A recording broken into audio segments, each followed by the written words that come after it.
tanghali Pilipinas, live mula rito sa Pag-asa DOST, si Harry Bayona at ito ang Panahon TV Express. Mga kabayan, napanatili po ni Bagyong Urduha ang kanyang lakas habang patuloy na kumikilos sa northwest direction. As of 10 a.m. namataan po ang bata ng bagyo. Diyan po yan 1,130 kilometers east-northeast ng Itbayat, Batanes. Taglay po ang lakas ng hangin na 160 kilometers per hour at pagbugso na aabot naman ng 195 kilometers per hour. Well, ang good news mga kabayan, hindi po ito direkta makakaapekto sa alinmang bahagi ng ating bansa. At walang dapat ipag-alala dahil ayon pa sa Pag-asa, bukas po ng umaga ay inaasahan na nga po na tuluyan na makalalabas ng Philippine Area of Responsibility si Bagyong Urduha. At yan nga po ang pinakahuling balita hinggil sa nasabing bagyo. Magbabalik po ang Panahon TV Express makalipas ng isang paalala. Teng, ang package. Ma'am, sabi ng Air 21 on the road na. Ano, Teng? Ang package. Ma'am, sabi ng Air 21 na receive na. Okay, very good.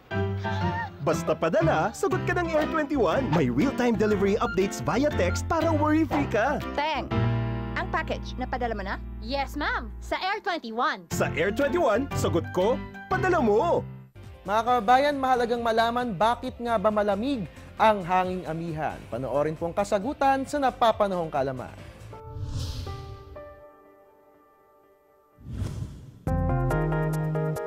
Northeast monsoon o hanging amihan ay hanging nanggagaling sa silangang bahagi ng mundo. Ito ay pumapasok sa bansa tuwing Oktubre hanggang Mayo.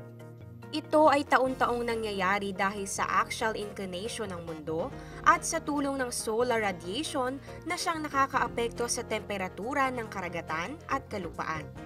Dito nararanasan ang katamtaman hanggang sa malamig na temperatura.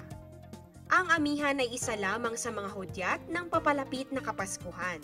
Ito ang dahilan kung bakit maaga ang pasok ng Pasko sa bansa.